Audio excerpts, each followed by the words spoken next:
பரிசுத்தநாமத்துக்கு உண்டாகட்டும். மத்தேயு 24ஆம் அதிகாரம் 3வது வசனத்தை தியானத்திற்காக எடுத்துக்கொள்வோம். மத்தேயு 24:3. பின்பு அவர் ஒலிவ மலையின் மேல் உட்கார்ந்திருக்கையில் சீஷர்கள் அவரிடத்தில் தனித்து வந்து, இவைகள் எப்பொழுது சம்பவிக்கும்? உம்முடைய வருகைக்கும் உலகத்தின் முடிவுக்கும் அடையாளம் என்ன? எங்களுக்கு சொல்ல வேண்டும் என்றார். அல்லேலூயா. கர்த்தருடைய பரிசுத்த நாமத்துக்கு மகிமை உண்டாகட்டும். ஆண்டவராகிய இயேசு கிறிஸ்து கர்த்தருடைய பரிசுத்த நாமத்துக்கு மகிமை உண்டாகட்டும் சீஷர்களோடு கூட தனித்து இருக்கிறார். ஆண்டவராகிய இயேசு கிறிஸ்துவிடத்தில் அதற்கு முன்பாக வசனங்களை வாசிக்கும் பொழுது, தேவாலயத்தை விட்டு இயேசு புறப்படும் பொழுது அவருடைய சீஷர்கள் தேவாலயத்தினுடைய கட்டடங்களை அவர்களுக்கு காண்பிக்கும்படியாக அவரிடத்தில் போனார். இயேசு அவர்களை நோக்கி, இவைகள் எல்லாம் பார்க்கிறீர்களே, இவைகள் ஒரு கல்லின் மேல் ஒரு கல் இராதபடிக்கு எல்லாம் இடிக்கப்பட்டு போகும் என்று சொல்லி உங்களுக்கு மெய்யாகவே சொல்லுகிறேன் என்று சொல்லுகிறார். தேவாலயத்தை பார்த்து இது ஒரு கல்லின் மேல் ஒரு கல் இராதபடி எல்லாம் இடிக்கப்பட்டு போகும் என்று சொல்லும் பொழுது அதனுடைய ரகசியங்கள் சீஷர்களுக்கு புரியலை. அப்படி புரியாத பொழுது ஆண்டவராக இயேசு கிறிஸ்து ஒலிவ மலை மேல தனித்து இருக்கும் பொழுது அவரிடத்துல கேட்குறாங்க, ஆண்டவர் நீங்கள் சொன்ன ரகசியம் எங்களுக்கு புரியல, எங்களுக்கு என்ன பண்ணுங்க, இதை கொஞ்சம் தெளிவாக விளக்குங்க அப்படின்னு சொல்லி, உங்களுடைய வருகைக்கும் உலகத்தின் முடிவிற்கும் அடையாளம் என்ன என்று சொல்கிறார். அல்லேலூயா. உங்களுடைய வருகைக்கும் உலகத்தின் முடிவுக்கும் அடையாளம் என்ன என்று சொல்லும் பொழுது ஆண்டவராக இயேசு கிறிஸ்து அங்கே ரொம்ப காரியங்களை சீஷருக்கு கற்றுக் கொடுக்கிறார். அதில் ஒரு வசனத்தை மாத்திரம் உங்களுக்கு நான் விளக்க விரும்புகிறேன். அதில் 6வது வசனம் வாசிக்கும் பொழுது, யுத்தங்களையும் யுத்தங்களின் செய்திகளையும் கேள்விப்படுவீர்கள், கலங்காதபடி எச்சரிக்கையாயிருங்கள், இவைகளெல்லாம் சம்பவிக்க வேண்டியதே, ஆனாலும் முடிவு உடனே வராது என்று சொல்கிறார். அப்ப அருமையான கர்த்தருடைய பிள்ளைகளை, யுத்தங்களையும் யுத்தங்களின் செய்திகளையும் கேள்விப்படுவீர்கள் என்று சொல்லுகிறார். அப்ப அருமையான கர்த்தருடைய பிள்ளைகளை, இன்றைக்கு பார்த்தீங்க அப்படின்னு சொன்னா யுத்தங்கள் நடந்து கொண்டிருக்கு. ஒரு தேசத்துக்கு விரோதமாக இன்னொரு தேசம் எழுப்பி கொண்டிருக்கிறது. கர்த்தருடைய பரிசுத்த நாமத்துக்கு மகிமை உண்டாகட்டும். கடந்த பிப்ரவரி 28ஆம் தேதி கர்த்தருடைய பரிசுத்த நாமத்துக்கு மகிமை உண்டாகட்டும், இஸ்ரேலுக்கும் ஈரானுக்கும் யுத்தம் ஆரம்பிச்சது. இன்னும் யுத்தம் போய்கொண்டே இருக்குது. கிட்டத்தட்ட 15 நாள் முடிஞ்சு 16வது நாள், இன்னைக்கு 16வது நாள் தொடர்ந்து யுத்தம் நடந்து கொண்டே இருக்குது. அப்போ ஆண்டவராகிய இயேசு கிறிஸ்து சொன்ன வார்த்தைகள் இன்றைக்கு நிறைவேறி கொண்டிருக்கிறது. அல்லேலூயா. அப்போ இதெல்லாம் பார்க்கும் பொழுது ஆண்டவர் சொன்னார், உங்கள் இருதயம் கலங்காதிருப்பதாக என்று சொல்கிறார். அருமையான கர்த்தருடைய பிள்ளைகளை, இன்றைக்கு நாடுகளுக்கு விரோதமாக நாடுகள் எழுப்பி கொண்டிருக்கிறது, தேசங்களுக்கு விரோதமாக தேசங்கள் எழுப்பி கொண்டிருக்கிறது. அப்போ இதெல்லாம் நடக்கும் என்று சொல்லி ஆண்டவர் முன்கூட்டியே என்ன செய்துவிட்டார்?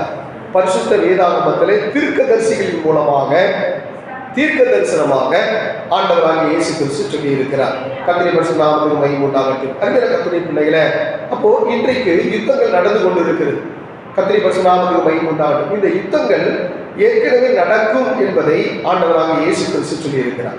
அப்ப இயேசு கிறிஸ்து இந்த பூமியில் வருவதற்கு முன்பாகவே எரேமியா தீர்க்கதரிசியின் மூலமாகவும், தானியேல் தீர்க்கதரிசியின் மூலமாகவும், ஓசியா தீர்க்கதரிசியின் மூலமாகவும் ஆண்டவராகிய தேவன் இப்படிப்பட்ட யுத்தங்கள் எல்லாம் நடக்கும் என்று சொல்லி ஏற்கனவே ஆண்டவராகிய தேவன் ஆண்டவர் சொல்லி இருக்கிறார். கர்த்தருடைய பரிசுத்த நாமத்துக்கு மகிமை உண்டாகட்டும். அருமையான கர்த்தருடைய பிள்ளைகளை, இன்றைக்கு நீங்கள் பார்த்தீர்கள் என்று சொன்னால் ஈரானும் கர்த்தருடைய பரிசுத்த நாமத்துக்கு மகிமை உண்டாக இஸ்ரவேலும் ரொம்ப சண்டை போட்டு இருக்கிறாங்க.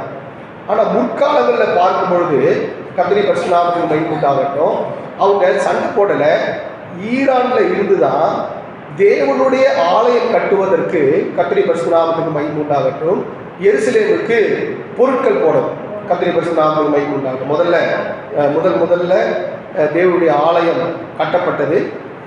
அது நேபுகாத் நேச்சராலே முற்றிலுமா என்ன செய்தது? இடிக்கப்பட்டு தரைமட்டமாக ஆயிடுச்சு. இஸ்ரவேலில் இருந்த ஜனங்கள் எல்லாரும் பாபிலோன் தேசத்திற்கு சிறையாக கொண்டு போகப்பட்டார்கள். இது சரித்திர வரலாறு. 700 வருஷம் அவங்க என்ன பண்றாங்க? பாபிலோன் தேசத்துல அடிமையா இருக்கிறாங்க. அப்போ பாபிலோனின் ராஜாவாகிய நேபுகாத் நேச்சருக்கு பின்பாக பெர்சிய ராஜ்யம் எழுப்பினது. கோரேஸ் எழுப்பினார். கர்த்தருடைய பரிசுத்த நாமத்துக்கு மகிமை உண்டாகட்டும். இந்த கோரேசினுடைய நாட்கள்ல தான் கர்த்தருடைய பரிசுத்த நாமத்துக்கு மகிமை உண்டாகட்டும் தேவனுடைய ஆலயம் கட்டப்படுவதற்காக பெர்சியா தேசத்திலிருந்து தேவனுடைய ஆலயத்திற்காக பொருட்கள் கடந்து போகும். கர்த்தருடைய பரிசுத்த நாமத்துக்கு மகிமை உண்டாகட்டும். அதை எங்க வாசிக்கலாம் அப்படின்னு சொன்னா எஸ்ரால 1ஆம் அதிகாரம் 1-2 வசனங்களிலே வாசிக்கும் பொழுது, எஸ்ரா 1:1-2 வாசிக்கும் பொழுது, எரேமியாவின் வாயிலே கர்த்தர் சொன்ன வார்த்தை நிறைவேறும்படி பெர்சியாவின் ராஜாவாகிய கோரேசின் 1ஆம் வருஷத்திலே கோரேசின் ஆவியை ஏவினதினால் அவன் பரலோகத்தின் தேவனாகிய கர்த்தர் பூமியின் ராஜ்யங்களை எல்லாம் எனக்கு தந்தருளி எருசலேமிலே தமது ஆலயத்தை கட்டும்படிக்கு எனக்கு கட்டளை இட்டு இருக்கிறார் என்று சொல்கிறார். அப்ப நல்லா கவனிக்கணும். எரேமியாவின் வாயிலே சொன்ன தீர்க்க தரிசன வார்த்தைகள் நிறைவேறும்படியாக ஆண்டவராகிய தேவன் இங்கு பெர்சியாவின் ராஜாவாகிய கோரேசை எழுப்புகிறார். அல்லேலூயா.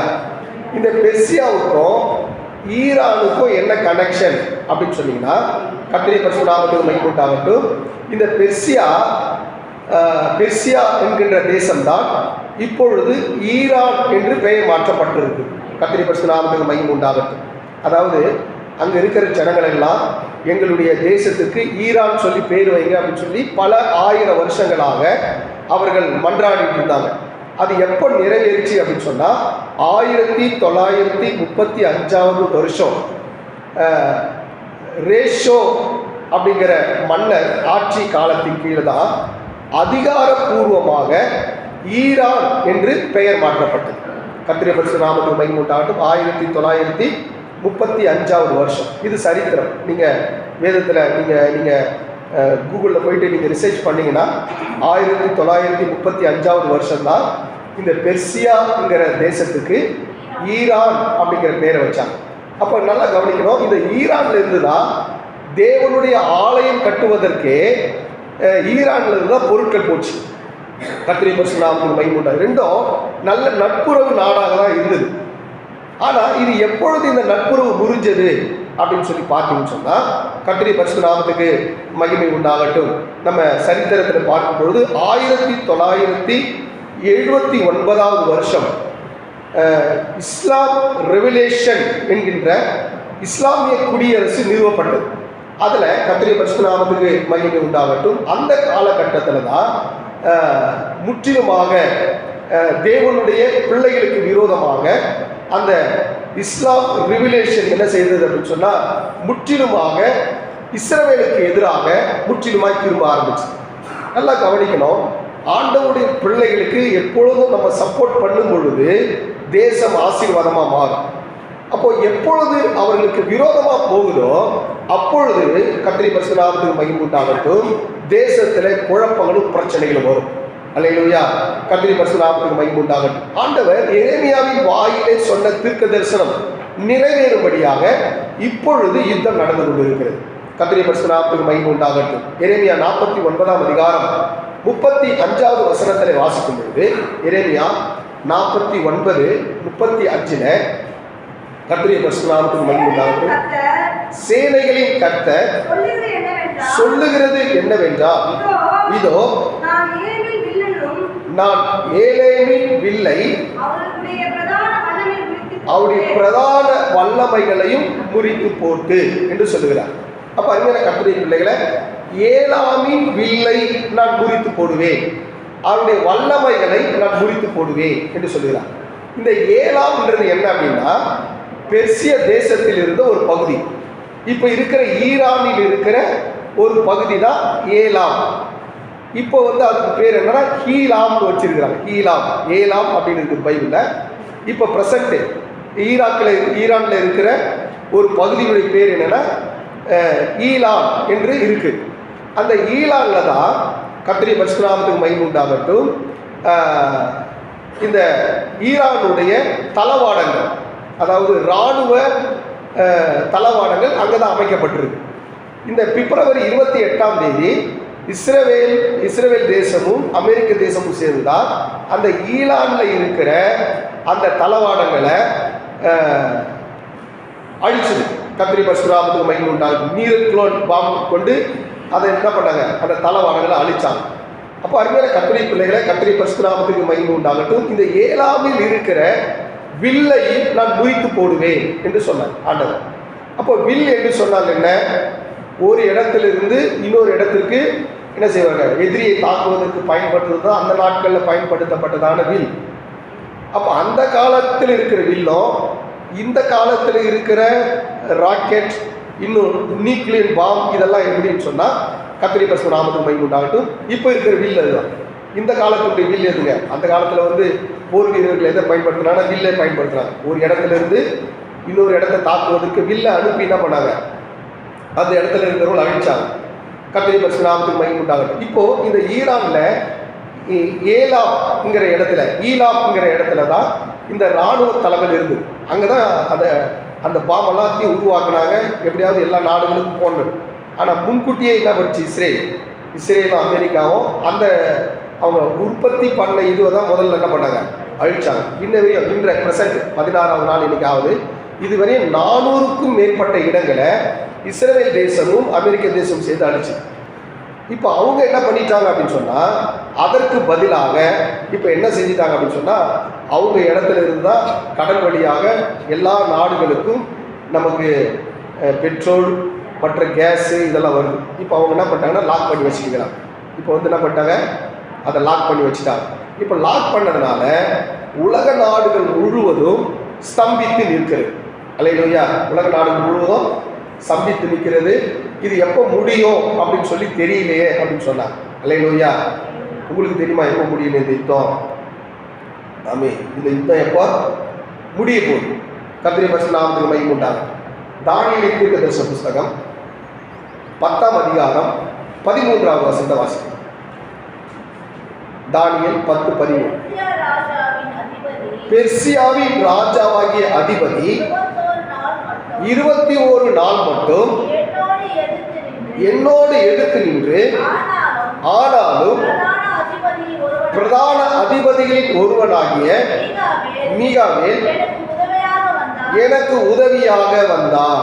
அல்லேலூயா. கர்த்தருடைய பரிசுத்த நாமத்துக்கு மகிமை உண்டாகட்டும். பெர்சியாவின் ராஜாவாகிய அதிபதி, அப்போ பெர்சியா தான் ஈரான். கர்த்தருடைய பரிசுத்த நாமத்துக்கு 21 நாள் மட்டும் என்ன செய்வானா, எதிர்த்து நிற்பார் என்று சொல்லப்பட்டது. அப்போ ஆண்டவராகிய இயேசு கிறிஸ்து சொல்லும் பொழுது தானியேல் தீர்க்கதரிசனத்தில் சொல்லப்பட்டிருக்குது அப்படின்றது. மத்தேயு 28ஆம் அதிகாரம் 15வது வசனத்தில் வாசிக்கும் பொழுது, மத்தேயு 24:15 வாழாக்குகிற அருவருப்பை குறித்து தானியேல் தீர்க்கதரிசி சொல்லி இருக்கிறானே, வாசிக்கிறவன் சிந்திக்க கடவன் என்று சொல்லுகிறார். அப்ப அருமையான கர்த்தருடைய பிள்ளைகளை, பெர்சியாவின் அதிபதி 21 நாள் மட்டும் எதிர்த்து நின்றார் என்று சொல்லப்பட்டிருக்கு. அல்லேலூயா. கர்த்தருடைய பரிசுத்த நாமத்துக்கு மகிமை உண்டாகட்டும். இதனுடைய கணக்கின்படி பார்த்தா இன்னும் எத்தனை நாள் யுத்தம் நடக்கும்? இன்னைக்கு 16வது நாள் யுத்தம். இஸ்ரேலும் ஈரானும் 16வது நாள் யுத்தம் நடந்துட்டு இருக்கு. இந்த கணக்கின்படி பார்த்தா இன்னும் எத்தனை நாள் யுத்தம் நடக்கும்? இன்னொரு 5 நாள் நடக்கும். அல்லேலூயா. இன்னொரு 5 நாள் யுத்தம் நடக்கும். கர்த்தருடைய பரிசுத்த நாமத்துக்கு மகிமை உண்டாகும். அதுக்கப்புறம் முடிவு உண்டாகுமா அப்படின்னா, கர்த்தருடைய பரிசுத்த நாமத்துக்கு மகிமை உண்டாகட்டும். கொஞ்ச நாள் ஸ்டாப் பண்ணி வைப்பாங்க, திரும்ப என்ன பண்ணுவாங்க, ஆரம்பிப்பாங்க. கர்த்தருடைய பரிசுத்த நாமத்துக்கு மகிமை உண்டாகும். ஏன்னா நீங்கள் தானியேல் தீர்க்கதரிசன புத்தகத்தில் வாசிக்கும் பொழுது தொடர்ந்து அந்த யுத்தங்கள் நடந்ததாக வேதத்தில் சொல்லப்பட்டிருக்கிறது. அருமையான கர்த்தருடைய பிள்ளைகளை, அப்போ இது கடைசி காலம் என்பதை தேவன் நமக்கு வெளிப்படுத்தி இருக்கிறார். அல்லேலூயா. அப்போ இயேசுவுடைய வருகை மிக சீக்கிரமாக இருக்கிறது. அப்போ இந்த யுத்தங்கள் நடக்குது. நம்ம என்ன செய்யணும் அப்படின்னா, நம்ம இன்னும் ஆயத்தப்பட வேண்டியது அவசியமாக இருக்கு. அல்லேலூயா.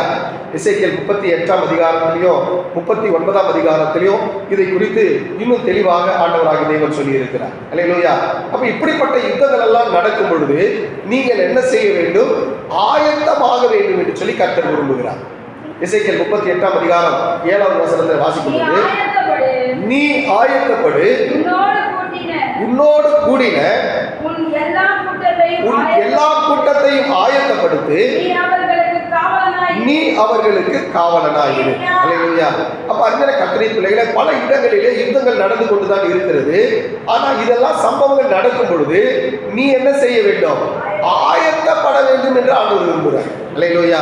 அப்ப இயேசுவினுடைய வருகை மிக சமீபமாக இருக்கிறது. இந்த உலகத்திற்கு முடிவு மிக சமீபமாக இருக்கிறது. அருமையான கர்த்தருடைய பிள்ளைகளே, ஆண்டவராகிய இயேசு கிறிஸ்து அவர் சீக்கிரமாய் வரப்போகிறார். அப்ப அவர் வரும்பொழுது அவர் இருக்கிற வண்ணமாக நீ ஆயத்தமாய் காணப்பட வேண்டும். அப்ப யுத்தங்கள் நடக்கும் பொழுது உன்னுடைய இருதயம் கலங்காது இருப்பதா? இன்னைக்கு நிறைய பேருக்கு கலக்கம் வந்துருச்சு. அல்லேலூயா. என்ன கலக்கம் வந்துருச்சு? உடனே இப்போ இந்த யுத்தம் நடக்கும்போது உடனே சில ஃபேஸ்புக்கு யூடியூப்லலாம் என்ன வந்துருச்சு என்னன்னு சொன்னால், ஒரு சிலிண்டர் விலை 5000 விற்கிது அப்படின்றான். அல்லேலூயா. பெட்ரோல் விலை 300 ஆயிடுச்சு 1 லிட்டரு அப்படின்றான். அல்லேலூயா. பல இடங்களில் பெட்ரோல் பங்கெல்லாம் அடைக்கப்பட்டது அப்படின்றாங்க. கர்த்தருடைய பரிசுத்த நாமத்துக்கு மகிமை உண்டாகட்டும். எல்லாருக்கும் ஒரு கலக்கம், எங்கோ யுத்தம் நடக்குது, நம்ம தேசத்தில் இப்படிப்பட்ட காரியங்கள் நடக்குமா அப்படின்னு சொல்லி. அல்லேலூயா. ஆண்டவர் சொல்றாரு, எந்த இடத்துல யுத்தம் நடந்தாலும் என்ன பிரச்சனை வந்தாலும் நீ கவலைப்படாத, உன் இருதயம் கலங்காம இருக்கட்டும். அல்லேலூயா.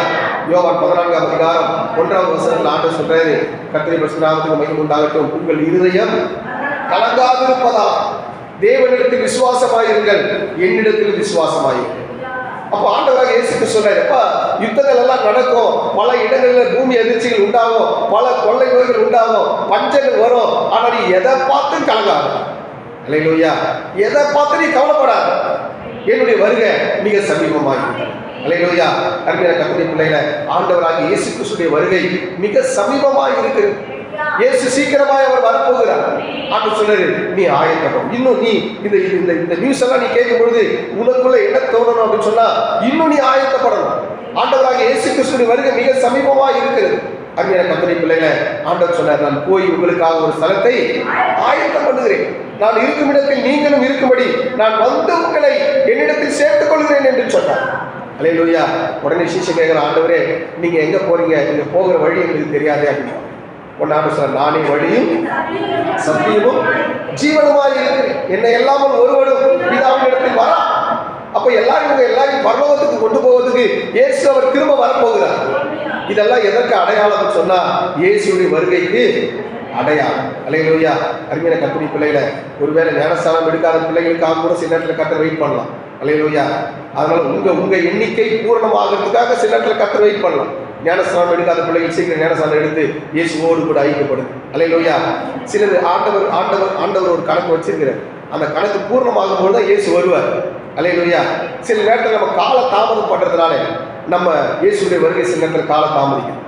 அவர் தாமதிக்கிறார் என்று சிலர் எண்ணுகிறபடி அவர் தாமதமாக இராமல் தம்முடைய வாக்குத்தத்தங்கள் நிறைவேற அவர் காத்து கொண்டு இருக்கிறார்.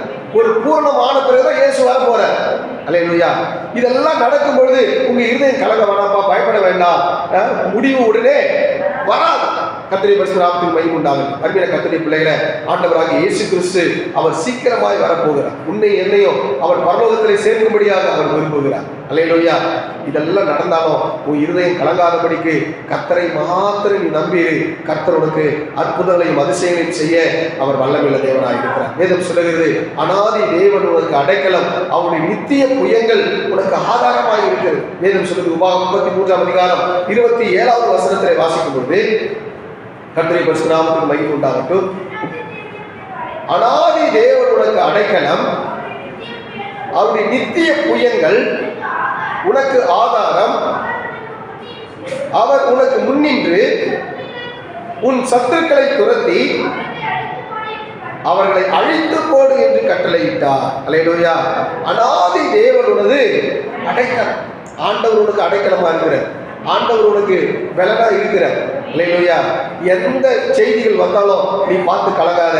கர்த்தர் உன்னோடு கூட இருந்து பெரிய காரியங்களை செய்ய அவர் வல்லமையுள்ள தேவனாக இருக்கிறார். அருமையான கர்த்தருடைய பிள்ளைகளை, வேதம் சொல்வது சங்கீதம் 27வது சங்கீதம் 3வது வசனத்திலே வாசிக்கும் பொழுது, சங்கீதம் 27:3 கர்த்தருடைய பரிசுத்த நாமத்துக்கு மகிமை உண்டாகட்டும், எனக்கு விரோதமாய் ஒரு பாளையம் இறங்கினாலும் என் இருதயம் பயப்படாது. அல்லேலூயா. சொல்லுங்க, எவ்வளவு யுத்தம் நடந்தாலும் என் இருதயம் பயப்படாது. எவ்வளவு யுத்தம் நடந்தாலும் என் இருதயம் கலங்காது. அல்லேலூயா. இந்த நியூஸ் எல்லாம் பார்த்தோன்னே எத்தனை பேர் கலந்துருங்க? நியூஸ் வந்துச்சு, பெட்ரோல் விலை ஏறப்போகுது, கேஸ் விலை ஏறப்போகுது, இனி சாப்பாடு அவ்வளோதான். அல்லேலூயா. சில பேர் கற்பனைகள் எங்கேயோ போயிட்டு இருக்கோம். அல்லேலூயா. என்ன நடக்க போதோ, எது நடக்க போதோ அப்படின்னு சொல்லி. அல்லேலூயா. என்ன நடந்தாலும் கர்த்தருடைய பிள்ளைகளுடைய இருதயம் என்ன வேணாலும் கலங்காது இருக்கணும், பயப்படாமல் இருக்கணும். அல்லேலூயா. கர்த்தர் உங்க கூட இருக்கிறார். அல்லேலூயா. அவ்வளோ பெரிய கொரோனா வந்து 4 வருஷம் சர்ச்சை நடத்தணும். ஆமென். அல்லேலூயா. ஒரு ஆராதனை மிஸ் பண்ணல. உண்மையாகவே சர்ச்சை நடக்கலன்னு சொன்னால் நம்ம செத்தே போயிருக்கோம் பயத்துக்கு. அல்லேலூயா. கர்த்தருடைய பரிசுத்த நாமத்துக்கு மகிமை உண்டாகும். அதனால ஆண்டவர் சொல்றாரு, நீ எதுவும் பார்த்து பயப்படாத, கர்த்தர் உன்னோடு கூட இருக்கிறார். அல்லேலூயா. வேதம் சொல்கிறது எபிரேயர் 13ஆம் அதிகாரம் 6ஆவது வசனத்தில் வாசிக்கும் பொழுது, எபிரேயர் 13:6 கர்த்தருடைய பரிசுத்த நாமத்துக்கு மகிமை உண்டாகட்டும். அதனால் நான் தைரியம் கொண்டு கர்த்தர் எனக்கு சகாயர், நான் பயப்படேன். அல்லேலூயா. மனுஷன் எனக்கு என்ன செய்வார்? கர்த்தர் எனக்கு சகாயம். பக்கத்தில் பாசுங்க, கர்த்தர் உனக்கு உதவி செய்வார். சகாயம் சொன்னா அதுக்கு அர்த்தம் என்ன தெரியுங்களா? உதவி செய்கிறவர். அல்லேலூயா. கர்த்தரே உனக்கு உதவி செய்யும்போது மனுஷன் உனக்கு விரோதமா என்ன பண்ண முடியும்? நாடுகளுக்கு விரோதமா நாடுகள் யுத்தங்கள் என்ன பண்ண முடியும்? அல்லேலூயா. அப்ப கர்த்தர் உனக்கு சகாயராக இருக்கிறார், உதவி செய்கிறார்கள். அல்லேலூயா. அருமையான கர்த்தருடைய பிள்ளைகளை, கர்த்தருடைய பிள்ளைகளுக்கு எப்பொழுதும் கர்த்தர் நல்ல பாதுகாப்பாகவும் நல்ல ஒரு விடுதலை கொடுக்கிறவராகவும் ஆண்டவராக தேவன் செயல்படுகிறார். அல்லேலூயா. அருமையான கர்த்தருடைய பிள்ளைகளை, அதனால தான் சங்கீதக்காரன் சொல்கிறார், சங்கீதம் 23:4 மரண இருளில் பள்ளத்தாக்கில் நடந்தாலும் பொல்லாப்புக்கு பயப்படை, தேவரீ என்னோடு கூட இருக்கு. அல்லேலூயா. உமது கோடு உமது தடியும் என்னை ஏற்று, நான் மரண இருளில் பள்ளத்தாக்கில் நடந்தாலும் நான் பொல்லாப்புக்கு என்ன பண்ண மாட்டேன், பயப்பட மாட்டேன். காரணம் என்ன? கர்த்தர் என்னோடு கூட வர, கர்த்தரை கையை பிடிச்சிருக்கிற. அல்லேலூயா. ஆண்டவர் சொல்ற, நீ பயப்படாதே, உன் இருதயம் கலங்க வேண்டாம், நானும் கூட இருக்கிறேன். அல்லேலூயா. அருமையான கர்த்தருடைய பிள்ளைகளை, என்ன நடந்தாலும் கர்த்தர் உங்களோடு கூட இருந்து உங்களை விடுதலை கொடுத்து உங்களை உயர்த்த அவர் வல்லமையுள்ள தேவனாக இருக்கிறார். அருமையான கர்த்தருடைய பிள்ளைகளை, இந்த காலை வேளையில கர்த்தரோடு கூட நீங்கள் பயணிக்கும் பொழுது கர்த்தர் உங்களோடு கூட அவர் கடைசி வரை உங்களுடைய மரணம் மட்டும் அவர் வர அவர் வல்லமையுள்ள தேவனாக இருக்கிறார். அல்லேலூயா. இந்த தேவன் என்றென்றைக்கும் உள்ள சதா காலங்களிலும் நம்முடைய தேவன், அவர் மரண பரியந்தம் நம்மை நடத்த அவர் வல்லமையுள்ள தேவனாக இருக்கிறார். அல்லேலூயா. எப்போ நீங்க இயேசுவை தேடி வந்தீங்களோ, எப்போ நீங்க இயேசுவோடு கூட இருக்கணும்னு சொல்லி பிரயாசப்பட்டீங்களோ, அப்பவே கர்த்தர் உங்களை அவர் நித்திய ராஜ்யத்துக்கு என்று சொல்லி ஆண்டவராக தேவன் தகுதிப்படுத்தி விட்டார். அல்லேலூயா.